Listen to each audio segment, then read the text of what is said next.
Hello साथियों, good morning, सुप्रभात, नमस्कार, जोहार। साथियों, हमने जैसा कि आप लोग से पिछला वीडियो में वादा किया था कि हम लोग झारखंड को बहुत अच्छे से पढ़ने वाले हैं और हम लोग झारखंड को एक बहुत नॉर्मल से हम लोग बहुत हाई लेवल तक जाने वाले हैं। और साथियों, हम लोग को इस कड़ी तक, इस ऊंचाई तक पहुंचने के लिए हम लोग को क्या करना होगा कि और हमारे और आपके बीच में एक कड़ी बनी रहनी चाहिए, जुड़ाव होनी चाहिए, जिससे हम लोग और आप लोग एक दूसरे से रूबरू हो सके। तो मेरा कहने का मतलब ये है साथियों कि हम लोग को जुड़े रहना होगा, ध्यान से पढ़ना होगा, हमारे माइंड को कॉन्सेंट्रेट करना होगा, जिससे हम लोग झारखंड का पूरा अच्छे से ज्ञान अर्जित कर सके। तो हम लोग ज़्यादा समय ना गवाते हुए फ्रेंड्स, हम लोग जो बात करने वाले हैं वो बात करने वाले हैं किसके बारे में? तो हम लोग बात करने वाले हैं झारखंड के संदर्भ में। किसके बारे में? झारखंड के संदर्भ में। और अगर हम लोग झारखंड के में भी बात करें फ्रेंड्स, तो झारखंड में जो हम लोग देखने वाले हैं वो देखेंगे झारखंड के इतिहास को। क्या देखेंगे? झारखंड का इतिहास को।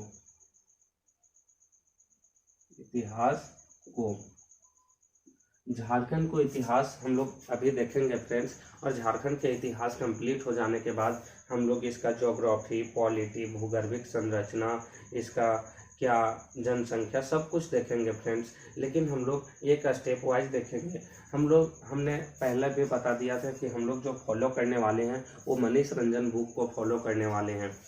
तो अगर मैं आप लोग के बीच में एक और भी बात कहना चाहूँगा साथियों, कि अगर हमारे चैनल पे आप लोग नए होंगे तो प्लीज़ हमारे चैनल को सब्सक्राइब कीजिएगा। क्योंकि पता है साथियों, आप लोग को चैनल को सब्सक्राइब करने में, शेयर करने में कुछ नहीं जाता, कमेंट करने में कुछ नहीं जाता, लेकिन अगर आप उस चीज़ को कर देते तो उससे हम लोग को बहुत बेनिफिट होती है। इसलिए इस चीज़ को आप लोग चैनल को सब्सक्राइब करें, लाइक करें, शेयर करें। ये करने की आप लोग कष्ट जरूर करें साथियों। तो हम लोग जो बात करने वाले हैं वो झारखंड के इतिहास के संदर्भ में बात करने वाले हैं। और अगर हम लोग इतिहास के बारे में बात करें तो इतिहास को हम लोग प्रमुख 3 भागों में देख सकते हैं। चाहे आप झारखंड के संदर्भ में देखें, चाहे आप वर्ल्ड के संदर्भ में देखें, चाहे आप भारत के संदर्भ में देखें, आप किसी के भी संदर्भ में आप देखना चाहेंगे, तो झारखंड को हम लोग अच्छा से अध्ययन करने के लिए हम लोग इतिहास को 3 भागों में देखना पड़ेगा प्रमुख रूप से। और वह जो 3 भाग होगा साथियों, वह जो पहला भाग होगा वो क्या होगा? प्राग ऐतिहासिक काल। क्या होगा? प्राग ऐतिहासिक काल।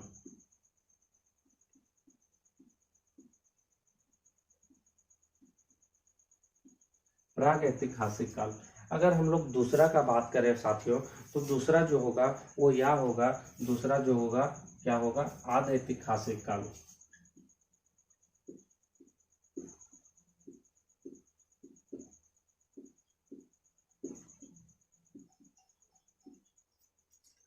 ये हो गया प्रथम, जो हो गया प्राग ऐतिहासिक काल। दूसरा जो हो गया आद ऐतिहासिक काल। अगर हम लोग तीसरा के बारे में बात करें फ्रेंड्स, तो वो हो जाएगा ऐतिहासिक काल। क्या हो जाएगा?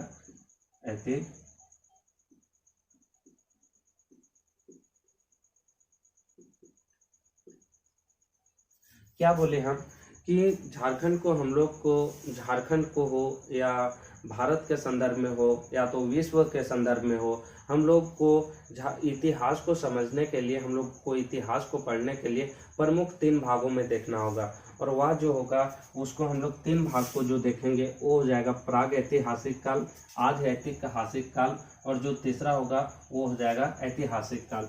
अगर हम लोग प्राग ऐतिहासिक काल के बारे में बात करें तो प्राग ऐतिहासिक काल का मतलब है फ्रेंड्स कि इस समय के जो लोग थे वो ना तो पढ़ते थे ना तो लिखते थे। इस समय में जो लोग थे वो ना तो पढ़ा जा सकता था ना तो लिखा जा सकता था, नहीं पढ़ते थे ना तो लिखते थे। इस समय के प्राग ऐतिहासिक काल के सभ्यता में क्या होती थी कि पढ़ाई लिखाई की कोई महत्व नहीं होती थी। यहाँ पे लोग किसी तरह से अपना भरण पोषण करते थे, जीवन का यापन करते थे। उस समय यहाँ पे हम लोग जो उस सभ्यता की है वो समय को हम लोग प्राग ऐतिहासिक काल में भाग में बढ़ सकते थे। तो हम लोग इसको कॉमन समझने के लिए क्या कह सकते हैं कि यहाँ तो लिखाई भी संभव नहीं था। यहाँ के जो क्या लिखते थे क्या नहीं करते थे, लिखाई पढ़ाई के मामले में हम लोग को इसके बारे में, प्राग ऐतिहासिक काल के लोगों के बारे में हम लोग को समझ नहीं है। तो लिखना भी नहीं, लिखना क्या था कि नहीं था। अगर पढ़ना के बारे में बात करें तो पढ़ना भी नहीं था। जहाँ पे लिखना भी नहीं था, पढ़ना भी नहीं था, उस समय को हम लोग क्या कह सकते हैं कि वो जो समय था, वो समय काल था, वो प्रागैतिहासिक काल था। अगर हम लोग याद ऐतिहासिक काल के बारे में बात करें फ्रेंड्स, तो याद है ऐतिहासिक काल में क्या हुआ था कि लोग तो उस समय के जो लोग थे वो क्या करते थे कि कुछ कुछ को डिनोट करने के लिए, कुछ कुछ को समझने के लिए वो अपने भाषा में क्या करते थे कि संकेत टाइप से लिख देते थे, और वो खुद को समझते थे या तो उसके समय के लोग समझ पाते थे। तो जो इस समय के लिखाई था, वो तो लिखाई तो आदमी को मिल गया लेकिन पढ़ा नहीं जा सका। तो याद है ऐतिहासिक काल में क्या हुआ कि लिखाई तो मिल गया, जैसे संकेतिक टाइप, जैसे ये हो गया, जैसे ये हो गया, आदमी हो गया, अगर ये मतलब है कि इधर जाने का मतलब है, ये है कि इधर आने का मतलब है। तो इस तरह की जो संकेत है मिली है, लेकिन इसको अभी तक नहीं समझा जा चुका है। क्या है कि इसको अभी तक समझा नहीं जा चुका है कि इस शब्दों में लिखा हुआ क्या है, ये कौन सा शब्द है। तो इस समय में क्या है कि याद है ऐतिहासिक काल में क्या है कि लिखना तो संभव हो गया था, लिखना तो संभव हो गया था, लेकिन पढ़ना अभी तक संभव नहीं हुआ है। पढ़ना अभी तक संभव नहीं हुआ है। तो जहाँ पे लिखा तो जा चुका है लेकिन पढ़ा नहीं जा चुका है, इसको हम लोग किस काल में रख सकते हैं? तो इसको हम लोग याद है ऐतिहासिक काल में रख सकते हैं, याद है ऐतिहासिक काल में रख सकते हैं। अगर हम लोग तीसरा का बारे में बात करें फ्रेंड्स, तो तीसरा में क्या हुआ है कि तीसरा में लोग लिखना भी सीख गए हैं, पढ़ना भी सीख गए हैं, और उस समय का जो लिखाई कैसी थी, पढ़ाई कैसी थी, लोग ये चीज़ों को भी समझ चुके हैं। तो इस समय का जो लिखाई भी सही है, पढ़ाई भी सही है, लोग दोनों चीज़ों को समझ चुके हैं। इसको हम लोग ऐतिहासिक काल के भाग में रखे हैं या तो काल में रखे हैं। तो क्या हुआ है कि पढ़ना भी संभव है, पढ़ना भी संभव है, और लिखना भी संभव है। लिखा हुआ पढ़ा जा चुका है, तो लिखना भी समझ में आ गया है। तो जहाँ पढ़ना और लिखना दोनों हो चुका है, उसको हम लोग ऐतिहासिक काल में रख सकते हैं। तो हम लोग क्या देखें साथियों, अगर हम लोग संक्षिप्त में एक बार और इसको दोहराना चाहें, तो झारखंड के संदर्भ में हम लोग ऐसे बात कर रहे हैं, लेकिन हम लोग अभी फिलहाल इतिहास के बारे में चर्चा कर रहे हैं। तो जो इतिहास है, इतिहास को समझने के लिए हम लोग को विभिन्न कालखंडों को विश्लेषण करना पड़ेगा। विभिन्न कालखंडों को समझने के लिए, इतिहास के विश्लेषण करने के लिए हम लोग को विभिन्न कालखंडों को देखना होगा, और वो जो विभिन्न कालखंडों को हम लोग जो विभाजित किए हुए हैं समझने के लिए, अच्छे तरीके से इतिहास को जानने के लिए, वो 3 भागों में किए हुए हैं। एक किए हुए हैं प्राग ऐतिहासिक काल में, दूसरा किए हुए हैं आद ऐतिहासिक काल में, और तीसरा ऐतिहासिक काल। तो अगर प्राग ऐतिहासिक काल के बारे में बात करें तो लिखा तो भी नहीं जाता था, यानी कि लिखना भी संभव नहीं था। क्या लिखता था लोग, क्या नहीं लिखता था, क्या पढ़ता था, नहीं पढ़ता था, हम लोग उसके संदर्भ में कुछ नहीं जानते हैं। तो इस समय को हम लोग प्राग ऐतिहासिक काल के भाग में रख सकते हैं। अगर याद है ऐतिहासिक काल के भाग में समय के बारे में बात करें, तो लोग तो लिखा हुआ मिला है कि लोग ऐसे ऐसे कुछ संकेत कर देते थे, लेकिन पढ़ना अभी तक संभव नहीं हुआ है। तो पढ़ना अभी तक संभव नहीं हुआ है, जिसमें सिर्फ लिखना संभव हुआ है, उसको हम लोग याद है ऐतिहासिक काल में रख सकते हैं। अगर हम लोग ऐतिहासिक काल के बारे में बात करें, तो ऐतिहासिक काल में क्या हुआ है कि लोग कैसे लिखते थे वो भी हम लोग समझ चुके हैं, और पढ़ते थे भी, उसको क्या पढ़ते थे, यानी कि लिखा हुआ जो लेटर था उसको भी हम लोग समझ चुके हैं। तो लिखना और पढ़ना ये समय में दोनों हम लोग समझ चुके हैं। तो हम लोग इसको ऐतिहासिक काल के भाग में रख सकते हैं। अगर इसके बारे में हम लोग आगे बात करें फ्रेंड्स, तो हम लोग अगर झारखंड के बारे में बात करें, तो हम लोग जो स्टार्ट करने वाले हैं वो स्टार्ट करने वाले हैं ऐतिहासिक काल से। क्या बात करने वाले हैं? ऐतिहासिक काल को। और अगर हम लोग ऐतिहासिक काल को देखें फ्रेंड्स, इसको क्या बात करने वाले हैं? ऐतिहासिक काल को। और ऐतिहासिक काल को अगर हम लोग बात करें, ये बच गया ऐतिहासिक काल। और ऐतिहासिक काल को हम लोग अगर बात करें, तो ऐतिहासिक काल को समझने के लिए हम लोग फिर इसको पुनः 3 भागों में विभाजित करेंगे। इसका संपूर्ण विश्लेषण के लिए, इसका संपूर्ण ज्ञान के लिए हम लोग को इसको भी 3 भागों में विभाजित करना होगा। और इन्हें जो हम लोग विभाजित करेंगे वो कौन कौन से भागों में विभाजित करेंगे, तो ये जो प्रथम भाग हो जाएगा वो प्राचीन हो जाएगा, सबसे पहले सबसे पुराना, इसलिए इसका नाम हुआ क्या, प्राचीन। क्या हुआ फ्रेंड्स, प्राचीन इतिहास। और इसके जो सबसे बाद में हो जाएगा वो हो जाएगा आधुनिक इतिहास।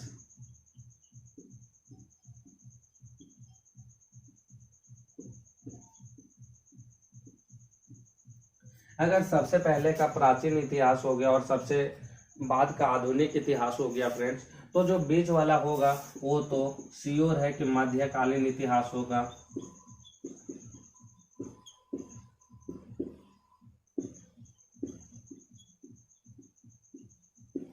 तो हम लोग देखें फ्रेंड्स कि ऐतिहासिक काल को भी हम लोग पुनः 3 भागों में विभाजित कर सकते हैं।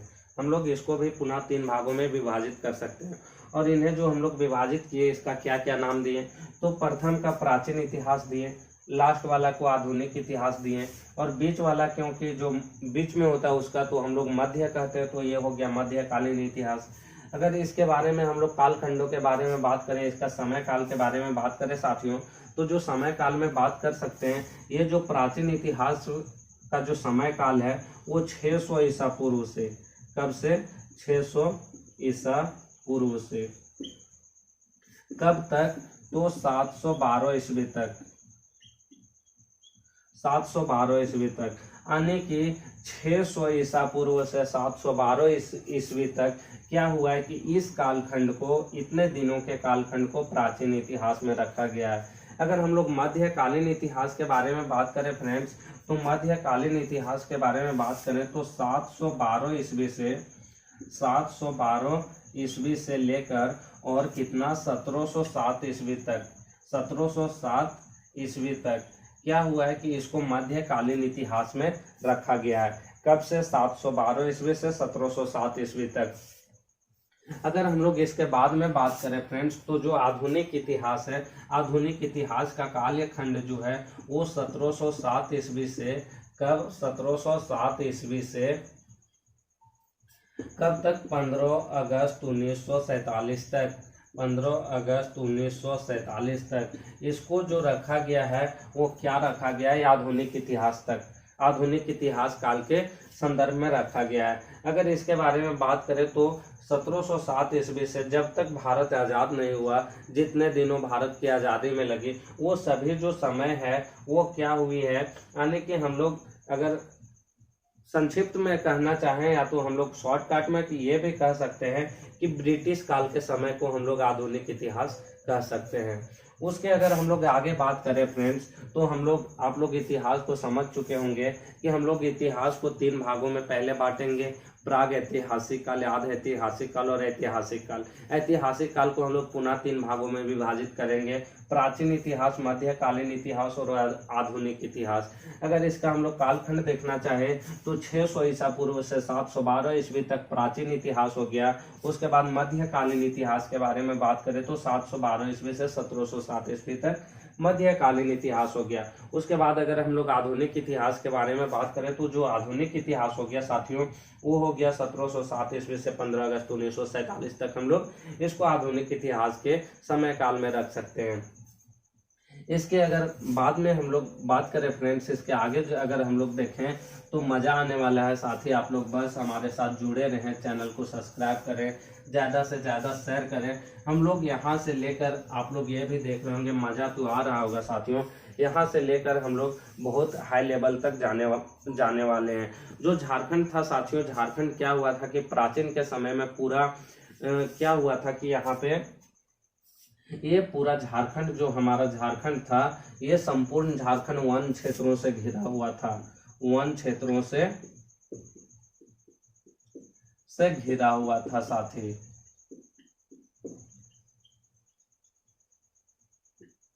ये जो था संपूर्ण झारखंड क्या हुआ था, वन क्षेत्रों से घिरा हुआ था। और ये जो वन क्षेत्र घिरा हुआ था ये कौन से वनों से घिरा हुआ था, तो इसको अगर हम लोग बात करें तो कैमूर और विंध्य के पहाड़ियों से घिरा हुआ था, विंध्य के पहाड़ियों से घिरा हुआ था।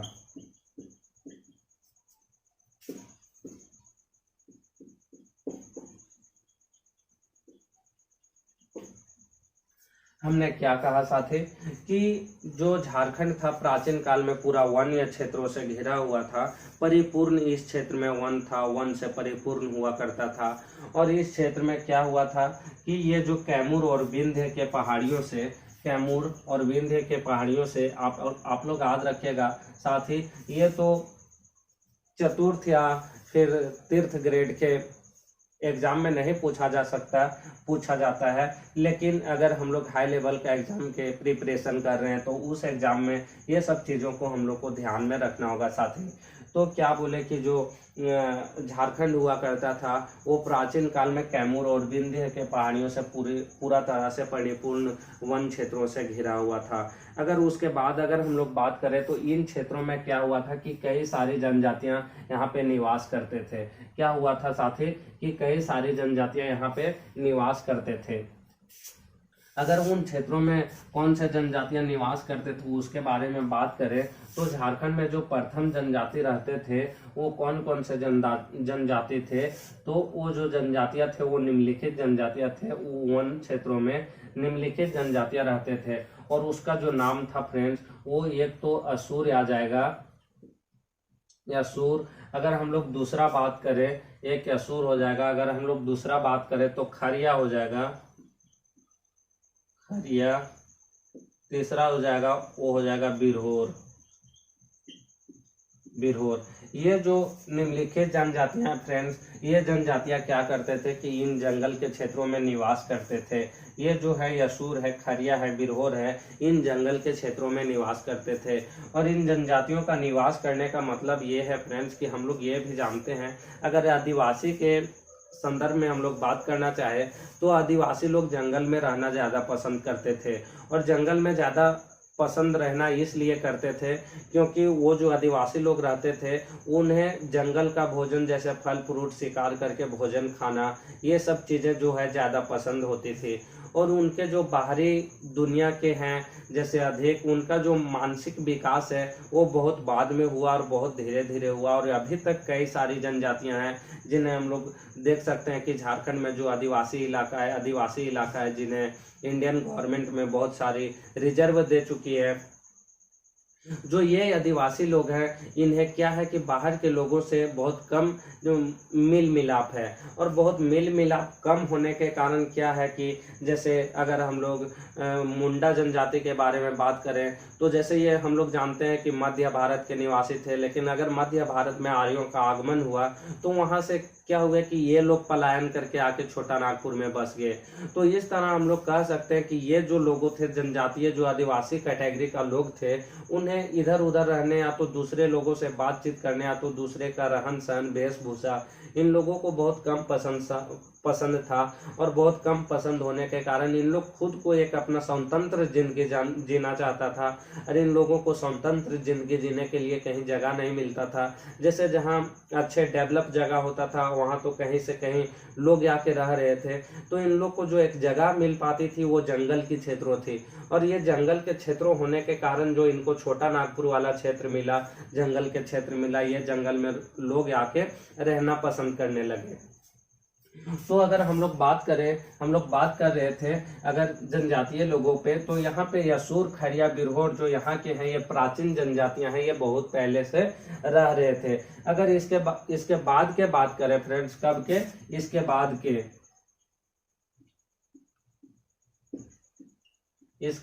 बाद के हम लोग बात करना चाहें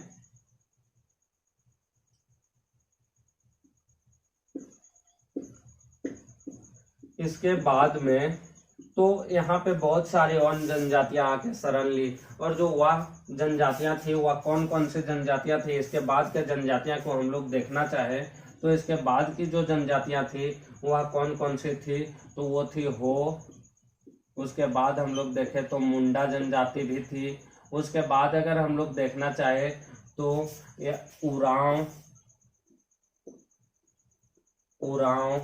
कोरवा।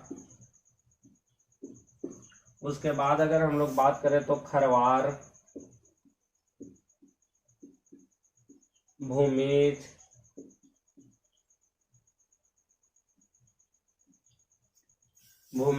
और संथाल। हम लोग देखे साथी कि ये जो लोग हैं यहाँ पे तो 3 जनजातियां जो है असुर, खरिया, बिरहोर, यहाँ पे प्राचीन जनजातियां हैं। लेकिन अगर इसके बाद में हम लोग बात करें तो इसके बाद में यहाँ पे आके छोटा नागपुर वाला क्षेत्र में हो, मुंडा, उरांव, कोरवा, खरवार, भूमिज, संथाल, ये सब इत्यादि जो निम्नलिखित जनजातियां हैं ये यहाँ पे आके बाद में शरण ले ली। क्या कि फ्रेंड्स, यहाँ पे आके बाद में शरण ली। इसके अगर हम लोग आगे बात करें साथियों, तो इसके आगे जो हम लोग बात करेंगे अगर मुंडा जनजाति के बारे में हम लोग बात करते हैं थोड़ा मुंडा जनजाति के बारे में, क्या है कि इनका झारखंड के इतिहास में विभिन्न भूमिका रही है मुंडा जनजाति को। तो हम लोग मुंडा जनजाति के बारे में थोड़ा सा बात कर लेते हैं। और मुंडा जनजाति को अगर हम लोग देखें फ्रेंड्स, तो मुंडा जनजाति को क्या है कि इन्हें मध्य भारत का निवासी माना गया है। किसके बारे में हम लोग बात करने वाले हैं फ्रेंड्स? मुंडा जनजाति के बारे में हम लोग देखेंगे इनको, मुंडा जनजाति को। तो जो मुंडा जनजाति है इन्हें क्या है कि इन्हें मध्य भारत का निवासी माना गया है। क्या है? इन्हें मध्य भारत का निवासी माना गया है। और इनका क्या हुआ कि इन्हें क्या हुआ कि मुंडा जनजाति को अगर मध्य भारत का निवासी माना गया तो ये जो मध्य भारत में निवास करते थे और मध्य भारत में इन्हें निवास करने के बाद क्या हुआ कि यहाँ पे आर्यों का आगमन हुआ। मध्य भारत में क्या हुआ कि आर्यों का आगमन हुआ। तो हमने पहले भी कह चुका फ्रेंड्स कि जो आदिवासी लोगों को दूसरे जाति के साथ वेशभूषा पसंद नहीं होती थी और ये जो लोग थे आदिवासी कैटेगरी का लोग थे, ये स्वतंत्र जिंदगी जीना चाहते थे। तो इन्हें स्वतंत्र जिंदगी किन्हीं के साथ में रह के जीना पसंद नहीं होता था, इसलिए ये पलायन होकर क्या हुए कि ये यहाँ के पलायन हो गए। मुंडा जनजाति मध्य भारत से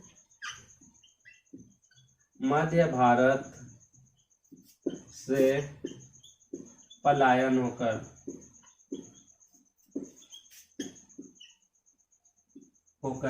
कहाँ पे आ गए? इन्होंने छोटा नागपुर में आके बस गए।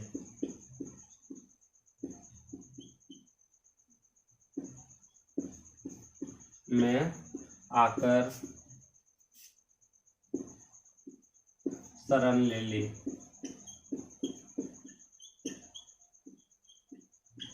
हमने क्या कहा फ्रेंड्स कि जो मुंडा जनजाति को है उन्हें क्या माना गया कि है इतिहासकारों द्वारा इन्हें मध्य भारत का निवासी माना गया है।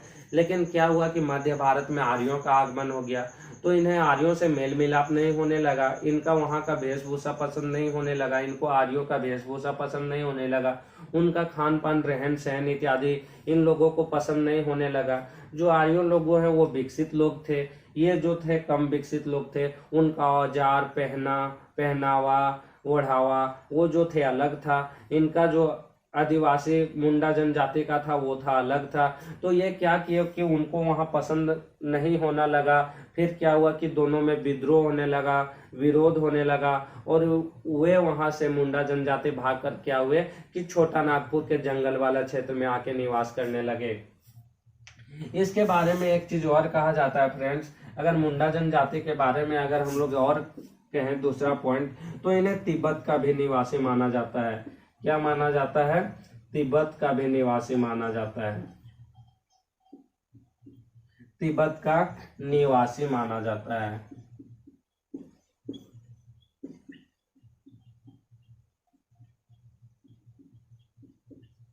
और वहां से तिब्बत से आकर क्या करने लगे कि दक्षिण बिहार में रहने लगे।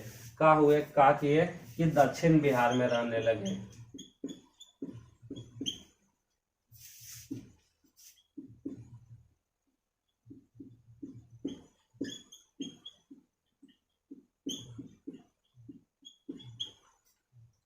जब ये तिब्बत से पलायन होकर दक्षिण बिहार में रहने लगे तो क्या हुआ कि दक्षिण बिहार के जो लोग थे वहां से पहले से रह रहे थे, ये वहां पे क्या हुआ कि अन्य जनजातियों ने वहां के जो पहले से लोग रह रहे थे वहां से जो दक्षिण बिहार में पहले के लोग निवास कर रहे थे, वो लोगों ने इन मुंडा जनजाति को भगा दिए और वहां से फिर ये भाग कर क्या हुए कि यहाँ के छोटा नागपुर के जंगल में निवास करने लगे, दक्षिण बिहार में लगे। वहां के अन्य जनजाति ने इन्हें, वहां के अन्य जनजाति ने इन्हें भगा दिया।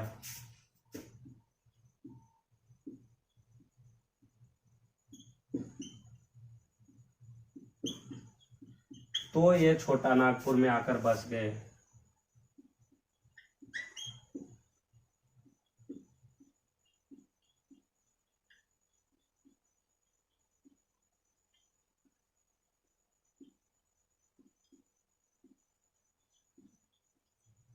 हमने कहा साथी कि जो मुंडा जनजाति है, मुंडा जनजाति का दो इतिहासकारों ने दो विवरण दिया है। एक विवरण में यह दिया है कि मुंडा जनजाति जो थे वो मध्य भारत के निवासी थे, लेकिन जब आर्यों का आगमन हुआ तो वहां से वो पलायन कर गए, आर्यों के डर से वो भाग गए और वहां से भागने के बाद वो छोटा नागपुर में आके निवास करने लगे। अगर दूसरा विवरण हम लोग देखें तो दूसरा विवरण यहाँ भी दिया गया है साथी कि जो मुंडा जनजाति थे वो तिब्बत के निवासी थे। कहाँ के निवासी थे? वो तिब्बत के निवासी थे। लेकिन वो तिब्बत के निवासी माने जाने के बाद क्या हुआ कि वो तिब्बत से पलायन होकर घुमाकड़ी करने के बाद, घुमाकड़ी करते करते वो दक्षिण बिहार में आके रहने लगे। लेकिन जब लोग जैसे दक्षिण बिहार में रहने लगे, वहां पे धीरे धीरे मुंडा जनजाति का जनसंख्या बढ़ने लगा, तो वो क्या हुआ कि वहां से वहां के जो मूल निवासी थे, दक्षिण बिहार के मूल निवासी थे, उनके मुंडा जनजाति पे नजर आ गई कि यहाँ पे बाप रे बाहरी लोग वहां आके रहने लगा, तो फिर हम लोग का खाना पीना का क्या होगा, इतना सारी रिसोर्सेज कहाँ से आएगी, इतने सारी संसाधने कहाँ से आएगी। और फिर क्या हुआ कि वहां के जो मूल जनजाति थे, इन मुंडा जनजातियों को भगा दिया। तो खाली क्षेत्र आखिर बचा कहाँ? जंगल वाला क्षेत्र बचा। तो जंगल वाला क्षेत्र है कौन सा?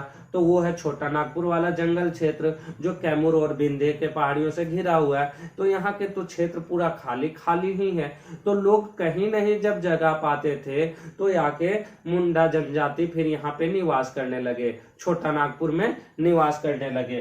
तो ये जो एक संक्षिप्त में इतिहास रहा फ्रेंड्स, वो मुंडा जनजाति का रहा। फ्रेंड्स, मैं आप लोग से एक बात और कहना चाहूंगा कि अगर आप लोग नोट्स नहीं बना रहे होंगे तो प्लीज आप लोग नोट्स बनाने का कृपा प्रदान कीजिएगा। कहे कि अपना बनाया हुआ नोट्स साथियों संसार का सबसे अच्छा, सबसे बड़ा, सबसे खूबसूरत नोट्स होता है। क्योंकि अगर हम लोग जो सबसे अपना बनाया हुआ नोट्स पढ़ते हैं ना, उस नोट्स में हम लोग को ज्यादा समझ में आता है, वो नोट्स हम लोग को जल्दी धंसता है, उससे हम लोग का सिलेबस जल्दी कंप्लीट हो पाता है। अगर हम लोग अपना बनाया हुआ नोट्स को ज्यादातर बेहतर समझते हैं तो हम लोग को दिमाग में ज्यादा सेट होता है, और दिमाग में ज्यादा सेट होता है तो फिर हम लोग एग्जाम को अच्छा से कर पाते हैं। अगर हम लोग को बहुत बड़ा राइटर का, बहुत बड़ा विद्वान का भी नोट्स मिल जाए ना पढ़ना, तो वो हमें खुद के बनाया हुआ नोट्स के कंपेयर में वो नोट्स खराब ही होगा। क्योंकि अपना बनाया हुआ नोट्स सबसे अच्छा, सबसे खूबसूरत, सबसे बेहतर नोट्स होता है। अगर हम लोग मुंडा जनजाति के बाद बात करें फ्रेंड्स, तो हम लोग जो बात करने वाले हैं वो कहाँ का बात करने वाले हैं? तो वो जो हम लोग बात करेंगे वो बात करेंगे उराव जनजाति का। किसका बात करेंगे? उराव जनजाति का। उराव जनजाति, उराव जनजाति भारतीय या तो झारखंड के इतिहास में उराव जनजाति का बहुत बड़ा भूमिका रहा है, बहुत बड़ा रोल रहा है साथियों। माफी चाहूंगा। जो उराव जनजाति है साथियों, अगर हमें भाषा के आधार पे देखा जाए तो इतिहासकारों का मानना है कि जो उराव का बोलचाल की भाषा है, क्या है? उराव की बोलचाल की भाषा है, वो कन्नड़ की भाषा से और तमिल की भाषा से काफी मेल मिलाप है। क्या हुआ है? काफी मेल मिलाप हुआ है। कौन कौन सी भाषा से? कन्नड़ की भाषा से और तमिल की भाषा से। जो उराव की बोलचाल वाली भाषा है, इन दोनों में काफी समानता पाया गया है।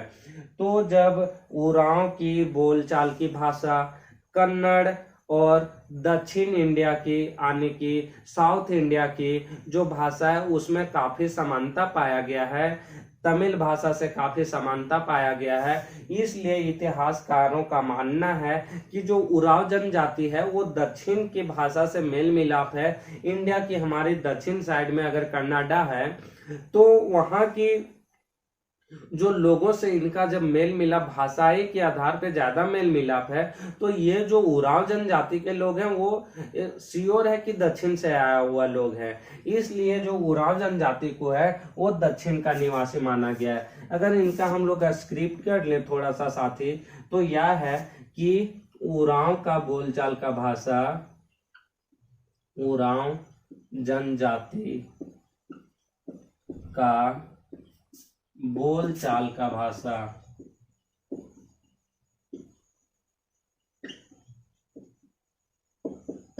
भाषा और कन्नड़ तथा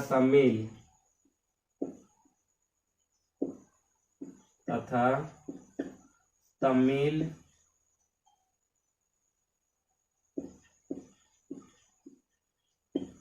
के भाषा में काफी समानता पाया गया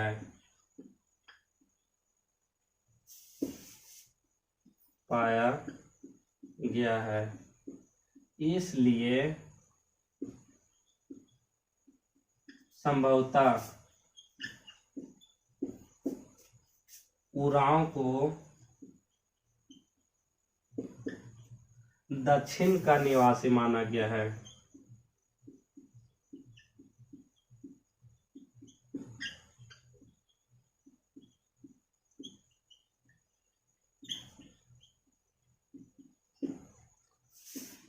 क्या आप कह साथे थोड़ा सा गौर कीजिएगा कि जो उराव की जनजाति का बोलचाल की भाषा है और कन्नड़ और तमिल की जो बोलचाल की भाषा है वो क्या है कि तमिल भाषा में, कन्नड़ की भाषा में, कन्नड़ भाषा में, तमिल भाषा में, और क्या है कि उराव जनजाति की बोलचाल की भाषा में काफी समानता पाया गया है। अगर ये दोनों, तो हम लोग जानते हैं कि कन्नड़ भाषा है, तमिल भाषा है, वो साउथ में बोली जाती है, वो दक्षिण में बोली जाती है। तो जब इन भाषाओं में काफी समानता पाया गया है तो इस भाषा को बोलने वाले जो लोग हैं वो संभवतः दक्षिण से आए होंगे। इसलिए उराव जनजाति को दक्षिण का निवासी माना गया है। उसके बाद अगर हम लोग बात करें फ्रेंड्स, तो ये जो दक्षिण का निवासी माना गया है उराव जनजाति को, किसको? उराव जनजाति को। इन्हें दक्षिण से आकर क्या कहा गया कि ये रोहतासगढ़ में शरण ले ली।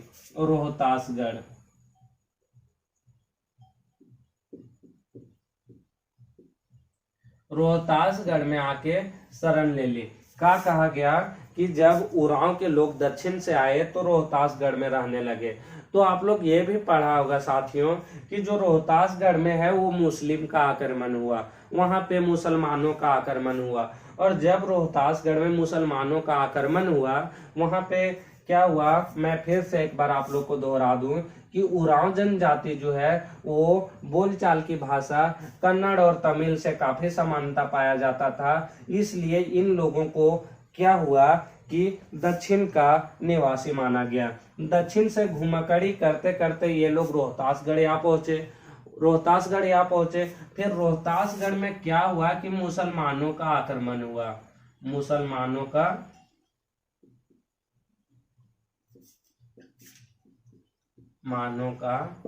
आक्रमण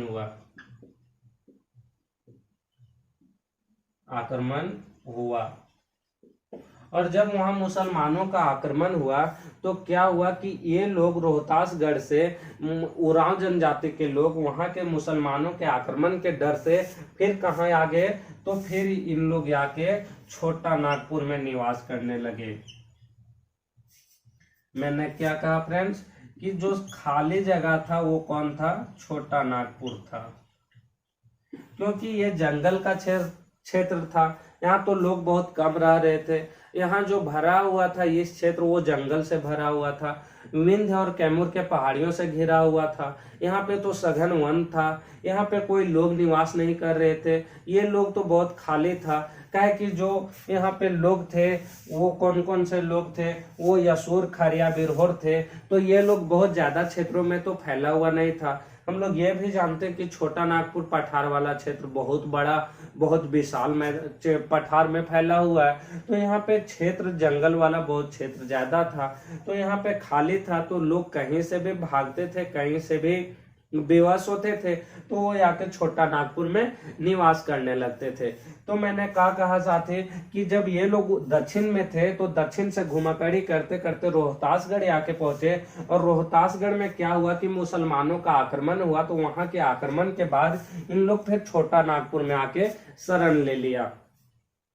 उसके अगर हम लोग आगे बात करना चाहे साथी, तो आगे हम ये कहना चाहेंगे आप लोग से कि जो उरांव जनजाति जब छोटा वहां रोहतासगढ़ से निकाले गए, उरांव जनजाति मुसलमानों के आक्रमण से जब रोहतासगढ़ से निकाले गए, कहां से, रोहतासगढ़ से निकाले गए, तो वहां से निकाले जाने के बाद उन लोग दो शाखाएं में बट गए। जो उरांव जनजाति थी वो दो शाखाएं में बट गए। यहाँ पे हम थोड़ा सा लिख दे लें आप लोग के सुविधा के लिए फ्रेंड्स, आप लोग को बेहतर समझ में आ सके। रोहतासगढ़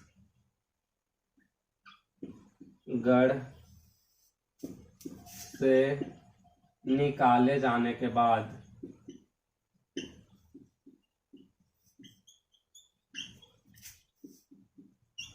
उरांव जनजाति दो शाखाएं में बट गई।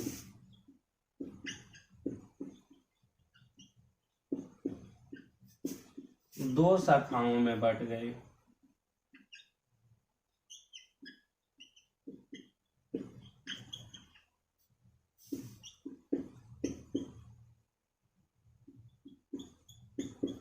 और ये जो शाखाएं थी साथी, ये कौन कौन से शाखाएं थी, तो ये जो उरांव जनजाति रोहतासगढ़ के मुसलमान आक्रमण के बाद निकाले जाने के बाद, वहां मुसलमानों द्वारा आक्रमण से निकाले जाने के बाद क्या हुआ कि उरांव जनजाति दो शाखाओं में बट गया। कितने शाखाओं में बट गया, एक तो रह गया वही जो उरांव है, एक तो उरांव जनजाति रह गया, एक तो शाखा उरांव रह गया जो पहले से था, एक शाखा उरांव रह गया जो पहले से था, और दूसरा जो बना वो मालेर जनजाति नया शाखा के रूप में उभरा। कौन सा, मालेर जनजाति।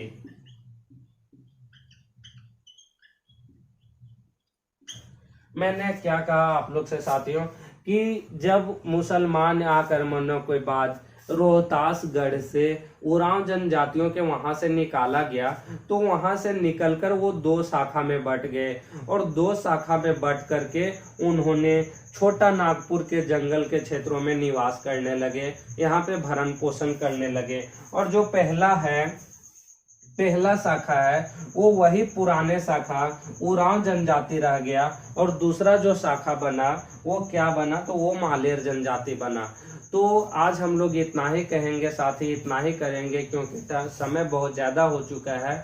हम तो आप लोग से डेली कह चुके हैं कि आप लोग डेली 9 बजे आना नहीं भूलिएगा। यह जो सिलेबस है यह बहुत नॉर्मल से लेके हम लोग जेपीएससी बहुत हाई लेवल तक जाने वाले हैं। वीडियो आप लोग को अच्छा लगेगा तो प्लीज़ लाइक कीजिएगा। आप लोग ध्यान से पढ़िएगा, सिलेक्शन निश्चित होगा साथियों। ये इसके लिए आप लोग दिमाग में ज़्यादा मानसिकता तनाव नहीं लीजिएगा। और मैं आज यहीं तक कहना चाहूँगा, इसके बाद मैं मिलता हूँ आप लोग से अगला वीडियो में। लेकिन एक बात निश्चित आप लोग याद रखिएगा फ्रेंड्स, चैनल को सब्सक्राइब करना नहीं भूलिएगा, ज़्यादा से ज़्यादा शेयर कीजिएगा, उससे हमें भी बहुत लाभ मिलती है। धन्यवाद साथियों।